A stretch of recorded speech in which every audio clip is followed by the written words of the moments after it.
अबे आनंद, आनंद। हाँ? अरे क्या हुआ यार, क्यों यूं मुंह लटका के बैठा हुआ है? कुछ नहीं।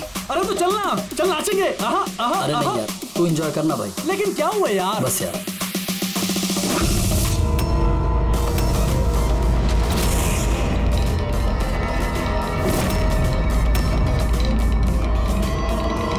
आनंद, आनंद।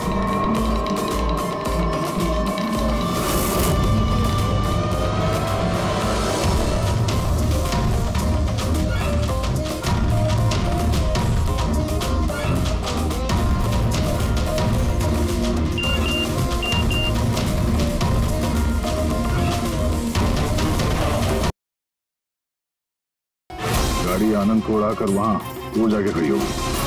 जबरदस्ती खोलने का कोई निशान नहीं। कि जितने भी यहाँ है ना, इनमें से कोई तो है जो झूठ बोल रहा है। सबको ब्यूरो लेके चलते हैं। राजू, तुम्हारे दोस्तों का कहना है कि आनंद की अचानक पार्टी छोड़ जाने के बाद तुम भी अचानक से गायब हो गए पार्टी से। क्यों?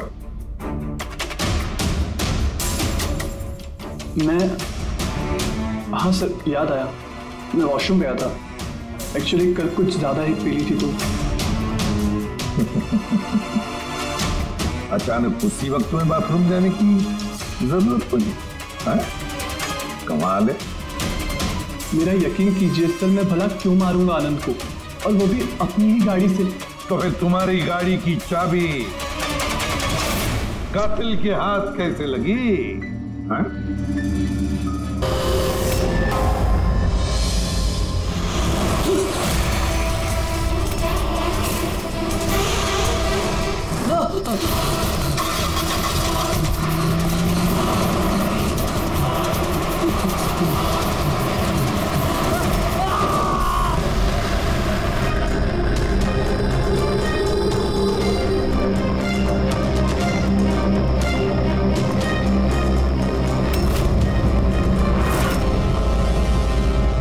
क्राइम सीन पे ही हम लोग पूछताछ चल रही है। मैं इन्फॉर्म करता हूँ आपको। जी सर। हाँ बताओ। आनंद पूरी पार्टी में हम सबसे अलग बैठा था, कुछ परेशान था और शायद घबराया हुआ भी। फिर अचानक से उठा, जोर जोर से चिल्लाने लगा और फिर बाहर चला गया। सर वो तो पार्टी के लिए हमेशा तैयार रहता था। मेरे ख्याल से हम सब में वही था जो पार्टी को सबसे ज्यादा एंजॉय करता था। लेकिन सर आज उसका पार्टी करने का मन नहीं था। पिछले कई दिनों से बहुत अजीब सा बिहेव कर रहा था। बात करते करते चुप हो जाता था और कई बार उसके मुंह से मैंने किसी अहना का नाम सुना। नींद में भी अहना अहना बड़बड़ाता था। अहना? कौन है ये अहना? आप में से कोई भी नहीं जानता अहना के बारे में? नहीं तो। अभी जी, अगर गाड़ी के सामने कोई अचानक आ जाए और ड्राइवर को ब्रेक मारना पड़े तो स्किड मार्क्स, टायर के निशान आते हैं सड़क पे। पर यहाँ पे ऐसा कुछ भी नहीं है। नहीं है? नहीं, मतलब ये एक्सीडेंट नहीं हो सकता। किसी ने जानबूझकर आनंद को उड़ाया गाड़ी से। ये सिल्वर गाड़ी XY 3240 किसकी है? मेरी है सर। पर सर मैं पूरी रात पार्टी में ही था, मैंने कुछ नहीं किया। गाड़ी की चाबी का मेरे पास है। लो। चाबी तो इसके पास थी, तो गाड़ी कौन चला रहा था? गाड़ी आनंद को उड़ाकर वहां वो जाके खड़ी होगी। जबरदस्ती खोलने का कोई निशान नहीं। कि जितने भी यहाँ है ना, इनमें से कोई तो है जो झूठ बोल रहा है। सबको ब्यूरो लेके चलते हैं। राजू, तुम्हारे दोस्तों का कहना है कि आनंद की अचानक पार्टी छोड़ जाने के बाद तुम भी अचानक से गायब हो गए पार्टी से। क्यों?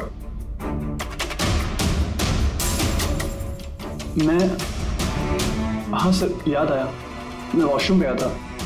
एक्चुअली कल कुछ ज्यादा ही पी ली थी तो। अचानक उसी वक्त तुम्हें बाथरूम जाने की जरूरत पड़ी? कमाल है। मेरा यकीन कीजिए सर, मैं भला क्यों मारूंगा आनंद को, और वो भी अपनी ही गाड़ी से। तो फिर तुम्हारी गाड़ी की चाबी कातिल के हाथ कैसे लगी? हैं? पता नहीं सर। राजीव के कार के स्टीयरिंग व्हील पे तुम्हारी उंगलियों के निशान मिले हैं। अगर तुम गाड़ी नहीं चला रहे थे तो तुम्हारी उंगलियों के निशान स्टीयरिंग व्हील पे कैसे?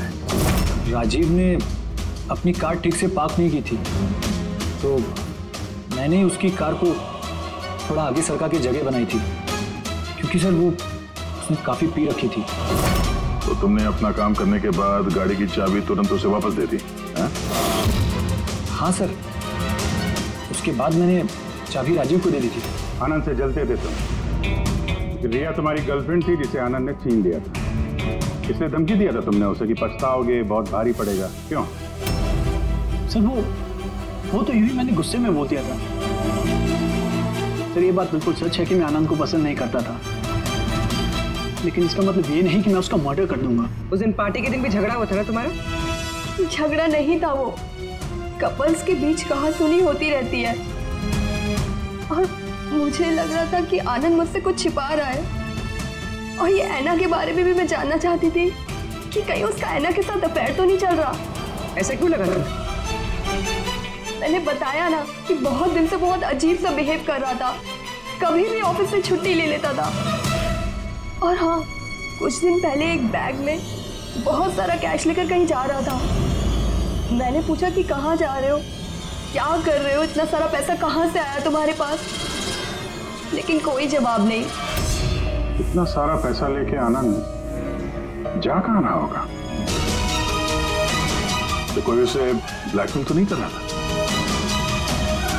तो जिस दिन आनंद कैश से भरा बैग लेकर बाहर निकला था, उस दिन उसकी फोन की लोकेशंस का रिकॉर्ड है हमारे पास।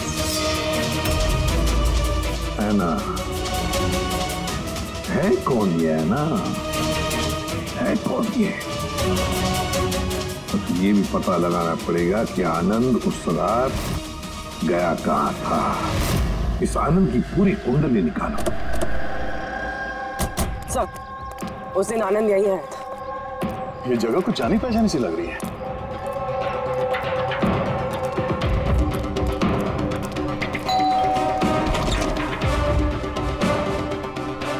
यस, आनंद को जानते हैं? आनंद? ये आनंद। मैं किसी आनंद को नहीं जानता। ऐना यहाँ रहती है? ऐना? आप? सीआईडी।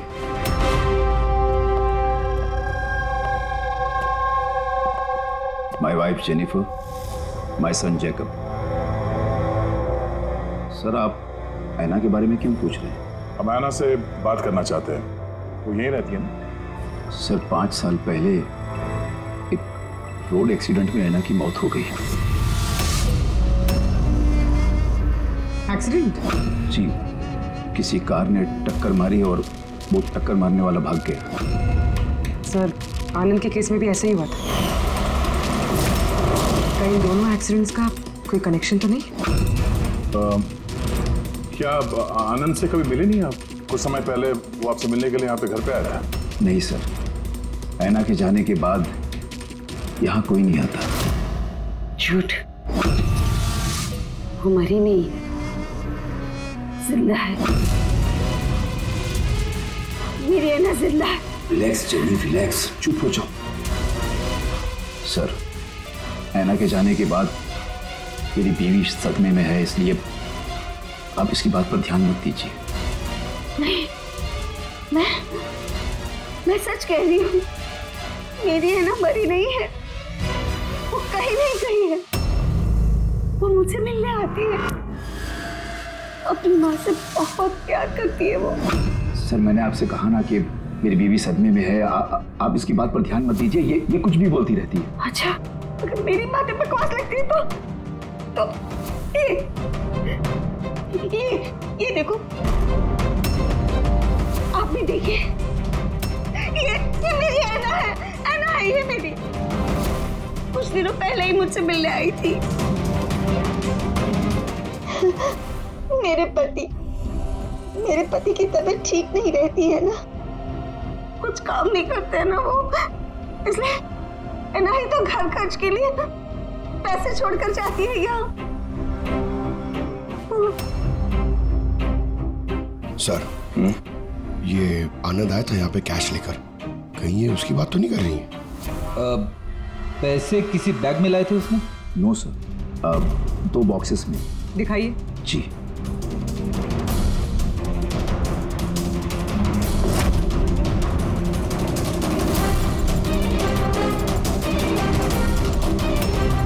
अब समझ में आया ये जगह मुझे जानी पहचानी क्यों लग रही है। मैं यहाँ पे आ चुका हूँ। यहाँ? हाँ। कब सर?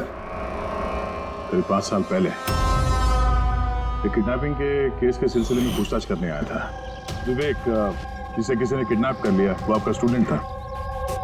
उसके बारे में कुछ सवाल करना है।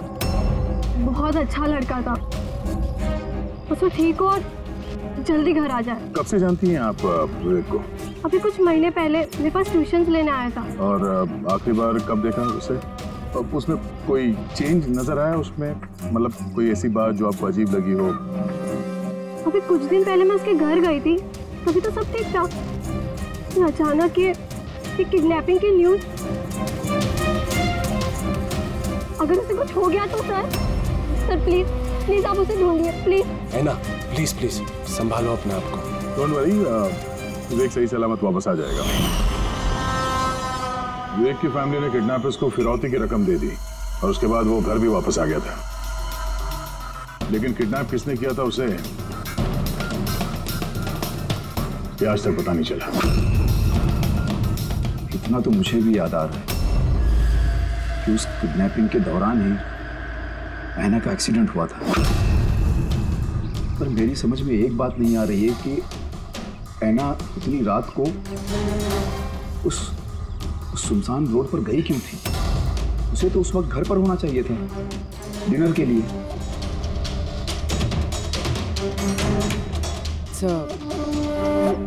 विवेक की किडनैपिंग और ऐना का एक्सीडेंट कोई इत्तेफाक तो नहीं हो सकता, जिसे सब लोग हिट एंड रन केस समझ रहे हैं। कहीं वो मर्डर तो नहीं? 5 साल पुराने हिट एंड रन केस को फिर से देखने की जरूरत है। इस केस से जितने भी जुड़े हुए लोग हैं उन सबसे मिलना पड़ेगा, और पुलिस टीम जो इस केस पर थी उनसे भी। और सबसे पहले इस विवेक से बात करना बहुत जरूरी है। वही हमें बता सकता है इस किडनैपर के बारे में। सर, जिस रात ऐना का एक्सीडेंट हुआ था उस रात पुलिस ने नाकाबंदी कर दी और जितनी भी गाड़ियां वहां से क्रॉस हुई थी सबकी एक लिस्ट बनाई। ये लिस्ट मेरे पास है सर। पहला नाम किसका है? सर, पहला नाम है राकेश। मुझे कुछ नहीं मालूम सर, गाड़ी का तलाश लिया, मुझे जाने दिया। और दूसरा नाम? दूसरा नाम है दुष्यंत सर। मैंने उस रात किसी को नहीं देखा। और तीसरा कौन? तीसरा नाम है अशोक। सर, 5 साल पहले पुलिस पूछताछ कर चुकी है और आप आज वही सवाल मुझे पूछ रहे हैं। जो पूछा गया उसका जवाब दो। सर, उस एरिया में मेरी गाड़ी थी, पुलिस की टीम आई भी थी चेक करने के लिए, लेकिन कुछ मिला नहीं। सर, गाड़ी से एक्सीडेंट हुआ ही नहीं है तो सबूत कहां से मिलता? सर, 5 साल पुराना केस है और ऐसे केस में नया सुराग मिलना बड़ा मुश्किल है। कोई और नाम है लिस्ट में? हाँ सर, एक मिनट।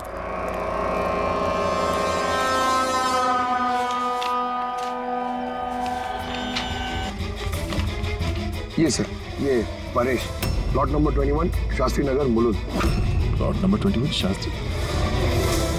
ये तो वही एड्रेस है जहाँ 5 साल पहले आनंद और उसका परिवार रहता था। तो कहीं ये परेश आनंद के पिताजी तो नहीं? मतलब आनंद के पापा की गाड़ी वहां पर थी जहाँ पे ऐना का एक्सीडेंट हुआ। अब देखना ये पड़ेगा कि गाड़ी कौन चला रहा था, आनंद या उसके पिताजी परेश। 5 साल पहले ऐना रोड एक्सीडेंट में मर जाती और 5 साल के बाद अब आनंद मर जाता है सर रोड एक्सीडेंट में। इन दोनों मर्डर्स में सर कोई ना कोई कनेक्शन जरूर होगा। बना वो बहुत मुश्किल घड़ी थी हम सबके लिए। आज भी याद करता हूँ तो काम चाहता हूँ। मेरे बेटे को नई जिंदगी मिली है, वो घर लौटाया है, ये बहुत है। क्या जरूरत है फिर से उन बातों को दोहराने की? जरूरत नहीं होती तो हम लोग यहाँ आते नहीं। हम लोग विवेक को ज्यादा परेशान नहीं करेंगे, बस कुछ एक सवाल हैं जो हम इनसे पूछना चाहते हैं। देखिए, विवेक पर उस घटना का असर अभी भी है, इसलिए हमने उसके लिए एक काउंसलर रखी है। जी, मैं सोनिया सर, विवेक की काउंसलर हूँ, उसकी मदद कर रही हूँ इस भयानक हादसे की यादों से निकलने में। पोस्ट ट्रॉमेटिक स्ट्रेस डिसऑर्डर के पेशेंट्स कैसा महसूस करते हैं आप लोग तो जानते ही हैं। सर, जब विवेक किडनैपर्स के पास बंदी था तो उसे बहुत सी नशीली चीज़ें दी गई ताकि वो होश में ना रह सके, किसी को याद ना रख सके। इन नशीली चीज़ों से विवेक के दिमाग पर बहुत बुरा असर हुआ है सर, इसलिए अपनी ज़िंदगी की उस दौर की बहुत सी बातें उसे याद नहीं है। तो क्या विवेक को किडनैपर्स के बारे में कुछ भी याद नहीं? जी नहीं। विवेक, आप जरा ये फोटो देखिए, कुछ याद आता है आपको? ये आपको ट्यूशन देती थी, पढ़ाती थी आपकी टीचर।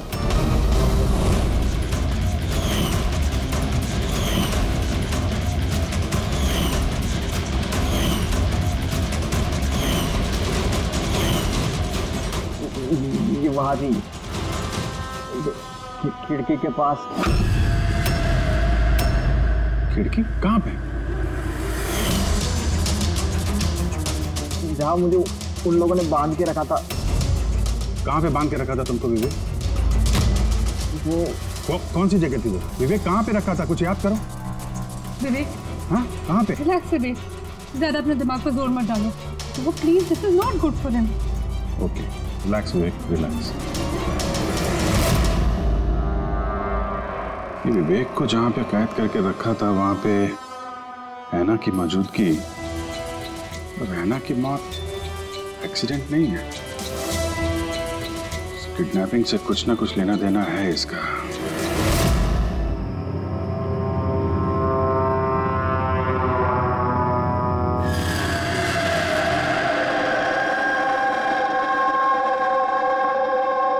पंकज, एक बात समझ में नहीं आ रही है। 5 साल पहले मरी हुई लड़की अपनी माँ से मिलने कैसे आ सकती है? यही तो हम पता करने आए ना फ्रेडी सर। हाँ यार, ये आत्मा का चक्कर ना हो बस। यार क्यों जबरदस्ती ऐसी बातें करते हो आप यार, डर लगता है।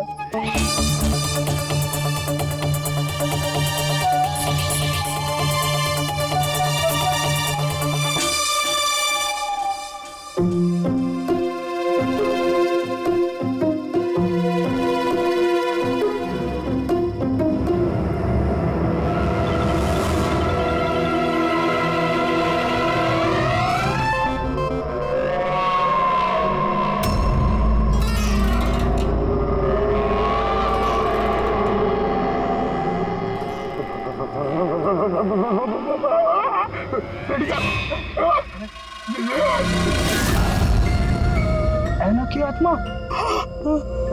फ्रेडी सर, अब एक काम करो, आप आगे से जाओ, मैं पीछे से आता हूँ। अरे पंकज, ये आना जाना छोड़ दे, चलेंगे तो साथ में चलेंगे।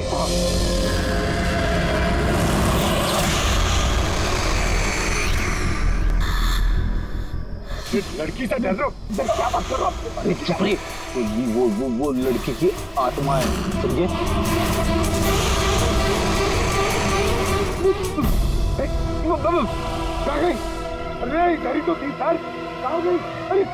अरे क्या बात कर रहे हो यार? देखते देखते एक लड़की आंखों के सामने से गायब हो गई, ऐसे कैसे? हम लोग सच कह रहे हैं, हम लोग का पूरा ध्यान था उस पर, मगर वो पलक झपकते ही गायब हो गई। सर, मैं दावे के साथ कह सकता हूँ वो एक आत्मा ही थी। एक अच्छी खबर है भाई। क्या है सर, बताइए। ये जो 2 डब्बे हैं, इन डब्बों में ऐना की फैमिली को रुपए भिजवाए गए थे भाई। इनमें से ये एक डब्बा तो आनंद का है, लेकिन ये दूसरा डब्बा ये आनंद का नहीं। क्या? ये आनंद का नहीं है? कैसे? ऐसे, इस डब्बे पर ये जूते का नंबर लिखा हुआ। क्या नंबर? 11। और आनंद के जूते का नंबर क्या था? 8। तो अब ये जूता आनंद का तो नहीं हो सकता, और वो रहता भी अकेला था, तो ये भी नहीं कह सकते कि किसी फैमिली मेंबर का होगा। डॉक्टर साहब, ये भी तो हो सकता है कि आनंद ने ये बॉक्स कहीं और से लाया। हो सकता है, दया जरूर हो सकता है, लेकिन भाई अगर आनंद ये बॉक्स कहीं और से भी लाया होता तो आनंद की उंगलियों के निशान तो इस डब्बे पे होते ना। आनंद की उंगलियों के निशान है ही नहीं इस पर, तो फिर। तो ऐसा बोलो ना सर, घुमा फिरा के बोल रहे आप। सालू क्यों ना यार। मतलब सर कोई और भी जिसे ब्लैकमेल किया जा रहा है? इसका मतलब है हैना के परिवार को कोई चोरी छुपे मदद करने की कोशिश कर रहा है। लेकिन क्यों? कहीं ऐसा तो नहीं कि वो अपने आप को हैना की मौत का जिम्मेदार समझता है और इसलिए? हो सकता है। अच्छा डॉक्टर साहब, ये जो बॉक्स मिला है 11 नंबर वाला, इसमें से कुछ और मिला? आपको कुछ बता सकते हैं? हाँ, ये कंपनी का एक कागज था जो चिपका हुआ था। सब कुछ तो फाड़ दिया है, लेकिन इस पर 2 अक्षर लिखे हुए SH। इस बॉक्स पे ये बार कोड तो है, कम से कम ये तो पता चल जाएगा कि बॉक्स आया कहाँ से था। सर पिछले 1-2 महीने में तो हमने सैकड़ों जोड़ी जूते बेचे, फिर कैसे याद रहेगा कि कौन से डब्बे में किस ग्राहक को जूते बेचे थे? तुम्हारी बात सही है, लेकिन ऑनलाइन बिजनेस है ना तुम्हारा, तो किसी ई-कॉमर्स वेबसाइट के जरिए बेचते होगे। जी सर। तो हमें शू बॉक्स पे एक छोटा सा लेबल मिला है, तो तुम अपना रिकॉर्ड दिखाओ जरा, हम चेक कर लेंगे। Sure sir.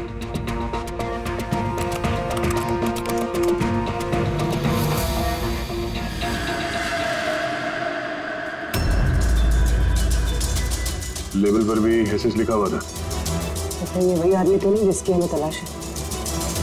एड्रेस भी तो है इसमें। चलो शेखर कुमार का इतिहास निकालते हैं।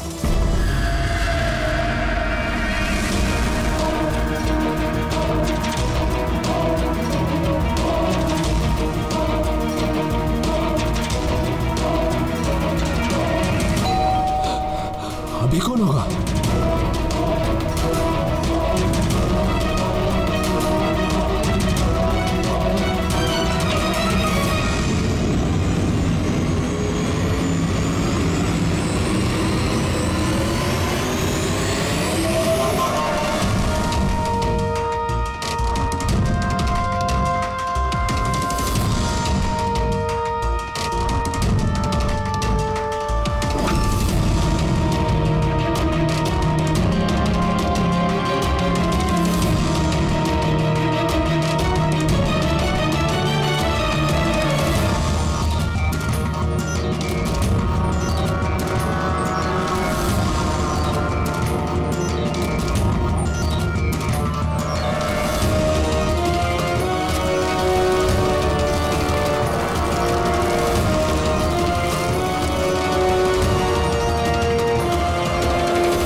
हैना?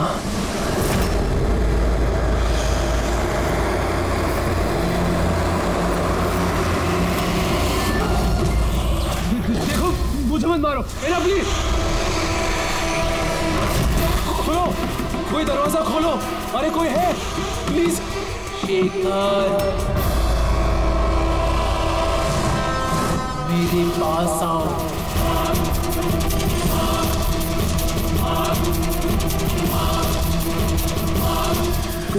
कौन है?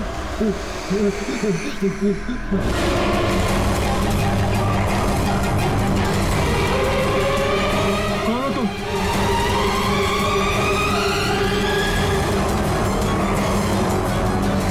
कौन हो तुम?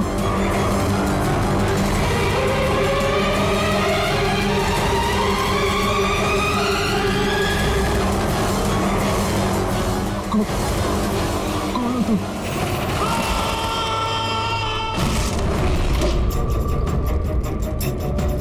शेखर,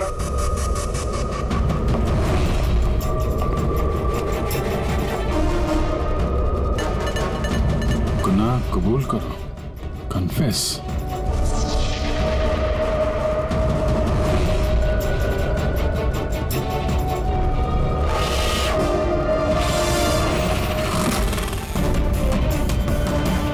लवाना, ये शेखर कहाँ है?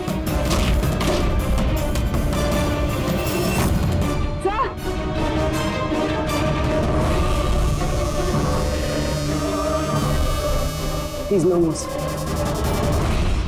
जिसका डर था वही हुआ। हैना, संभालो अपने आप को। हैना का बॉयफ्रेंड शेखर है ये। पहले आनंद और अब शेखर। सर इसलिए ये पैसे देकर हैना की मदद कर रहा था, लेकिन कुछ ना कुछ तो गलत किया है इसने, इसलिए बाहर दीवार पर लिखा कन्फेस, गुनाह कबूल करो। घर की तलाशी लेते हैं, पता तो चले कि आनंद और इस शेखर का आपस में कोई कनेक्शन था क्या।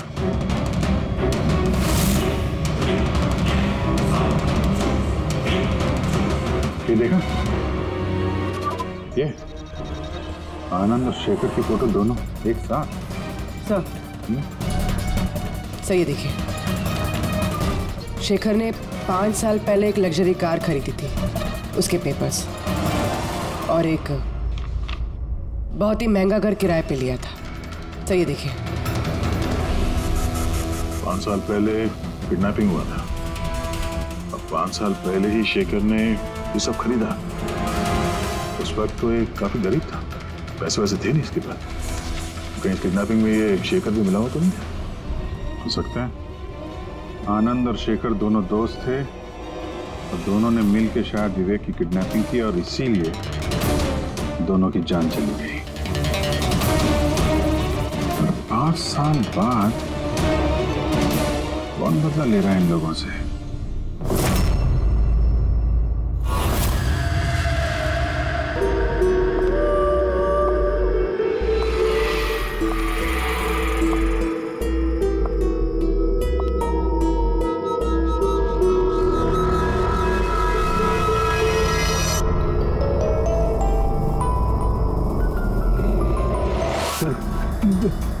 यही वो आत्मा है, लड़की की आत्मा।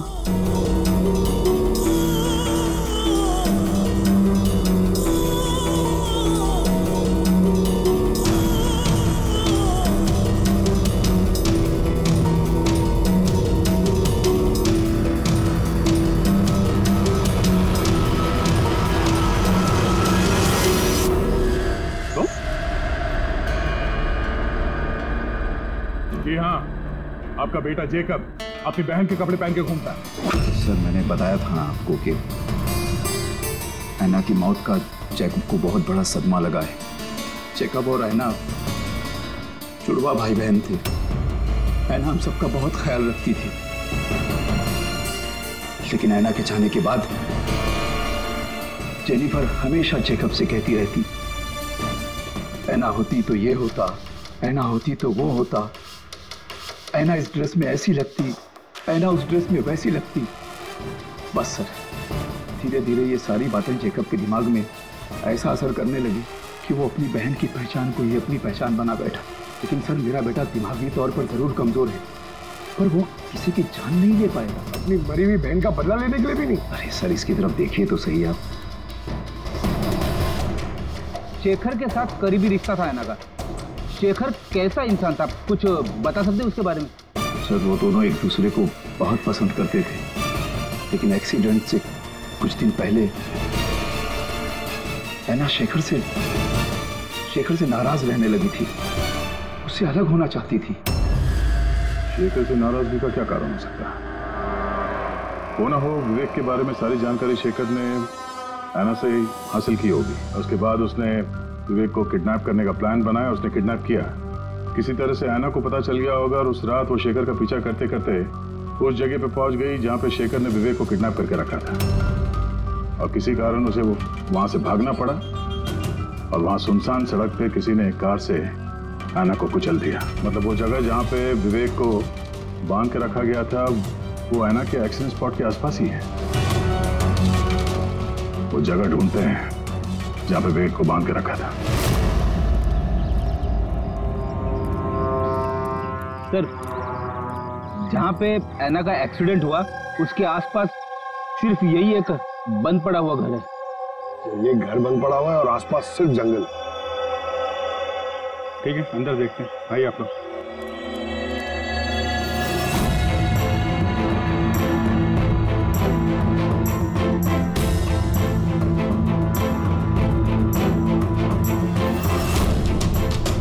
विवेक ध्यान से देखो और अच्छी तरीके से याद करो। क्या ये वही जगह है जहां पे तुमको लाया गया था?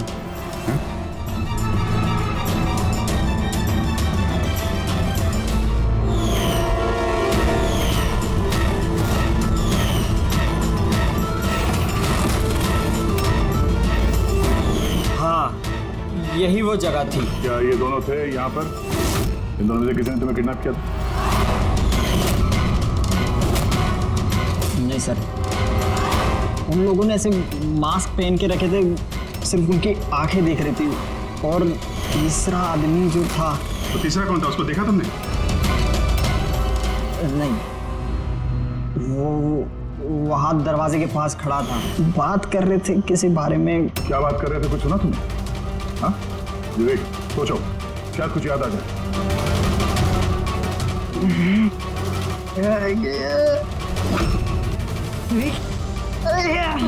It's okay, relax. Sir, please. कोई बात नहीं, रिलैक्स रिलैक्स रिलैक्स। ओके, आप लोग इसको बाहर ले जाइए, ठीक है? जा बेटा। तीसरा आदमी तो मतलब शेखर और आनंद की तरह उस तीसरे आदमी की जान को भी खतरा हो सकता है। इसके पहले कि खूनी उस तक पहुंचे, हमें पता लगाना होगा ये तीसरा आदमी है कौन। सर, शेखर के फोन रिकॉर्ड से पता चला है कि पिछले कुछ दिनों में उसने एक नंबर पे कई कॉल्स किए। किसके फोन पे? सर, ट्रेस नहीं हो पाए, बर्नर फोन। सर, शेखर ने फोन से अपने सारे मैसेजेस डिलीट कर लिए, मगर हमने रिट्रीव कर लिया सर। पहला मैसेज है, 5 साल पहले का राज कोई जान गया है, क्या करें। दूसरा मैसेज, बहुत बड़ी प्रॉब्लम में हूँ, मदद चाहिए तुम्हारी। थर्ड मैसेज, तुमसे बात करनी है, कॉल मी प्लीज। चौथा मैसेज है, वो चाहते हैं मैं अपना गुनाह कबूल करूं, अब बर्दाश्त नहीं होता। अगर मैं फंसा तो याद रखना तुम भी नहीं बचोगे। अभी जा रहा हूँ ऐना के घर, उसके माता पिता को सब बता दूंगा। सर, विवेक की किडनैपिंग में ये शेखर शामिल था। अगर ये बात शेखर ने ऐना के परिवार वालों को बता दिया था, तो ऐना के परिवार वालों ने पुलिस को ये बात क्यों नहीं बताई? वही तो, पुलिस और सीआईडी से सच छुपाए। कहीं ऐसा तो नहीं कि ऐना की मौत का बदला लेने वाले उसके घर वाले ही हो? मैं सच कह रही हूँ सर, हमारी शेखर से कोई बात नहीं हुई। वो हमारे घर आया ही नहीं। और सच कहती हूँ सर, अगर वो हमारे घर आया होता ना, तो मैं उसे उसी वक्त कहती कि चलो अभी पुलिस को सब बता देते हैं। मैं हमारी बेटी की कसम खाकर कहती हूँ। सर, हमारा यकीन मानिए, सच कह रहे हैं लोग।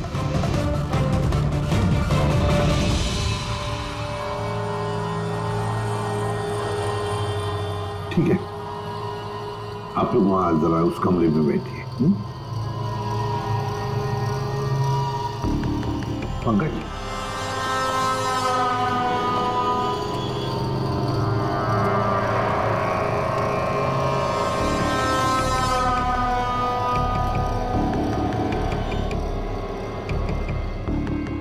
हो सकता है ऐन वक्त पर शेखर ने अपना इरादा बदल लिया, वापस लौट गया। ये हो सकता है कि वो घर तक पहुंचा ही ना, उस तीसरे आदमी ने उसे ऐना के घर के बाहर ही रोक लिया हो ताकि वो अपना गुनाह कबूल ना कर सके।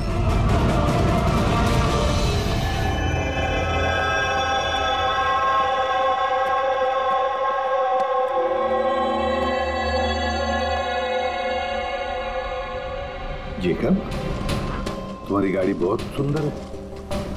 तुम्हें भी ऐना की तरह तैयार होकर रात को बाहर जाने का शौक है ना? घूमने जाते हो ना तुम? देखो, कुछ याद है क्या? पिछले संडे की बात है। पिछले संडे रात को 12 बजे तुम ऐसे तैयार होकर बाहर गए थे ना घूमने? देखो, घबराओ मत, ठीक है? कुछ नहीं हुआ तुम्हें। अभी मैं कुछ सवाल पूछूंगा, उसका जवाब देना, ठीक है? उस रात तुमने कुछ देखा था? कुछ अजीब सा हुआ हो या कोई था वहां पे? भैया, जब मैं घर वापस आ रहा था ना, तो मैंने ना अपने घर के पास एक कार देखी थी। और भैया, वहाँ पे ना 1, 2, दो लोग भी थे, और वो लोग ना कुछ आर्ग्यूमेंट कर रहे थे। फाइटिंग कर रहे थे वो लोग। वो जो 2 जन जो फाइटिंग कर रहे थे, उनके चेहरे देखे आपने? ना। अच्छा, वो जो गाड़ी थी, वो गाड़ी का नंबर याद है तुम्हें? नो। अच्छा, जाने दो नंबर को। ये बताओ, गाड़ी का शेप या कौन सी गाड़ी थी, कौन से कलर की थी, कुछ याद है आपको? कलर भैया, कलर ना सेम टू सेम मेरी कार जैसा था और ना खुली हुई जीप थी, बहुत अच्छी। हाँ सर, ओपन रेड जीप थी सर।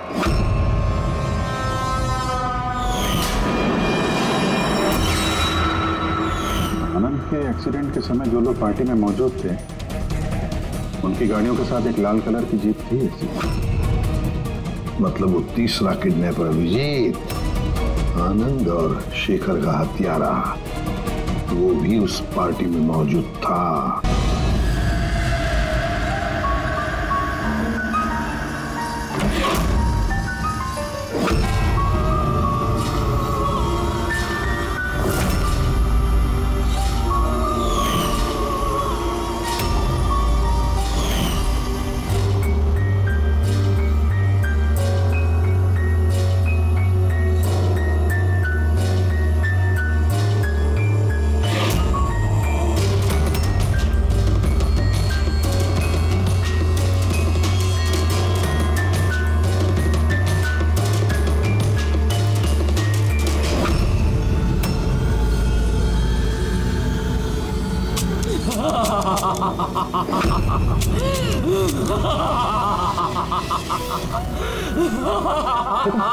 मैं जानता हूँ कि मुझसे गलती हुई, लेकिन प्लीज प्लीज मुझे जाने दो। मुझे माफ कर दो, मुझे जाने दो यहाँ से। वो तो आनंद और शेखर ने किया, मैंने कुछ नहीं किया। मुझे माफ कर दो।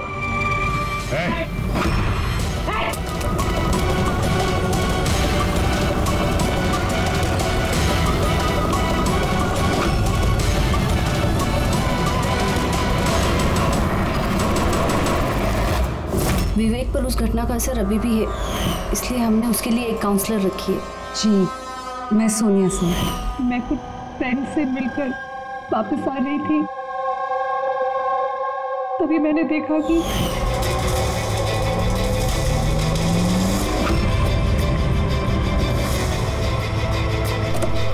कौन है वो? कौन है वो? शेखर। हाँ, और आनंद प्लीज आदमी कौन है?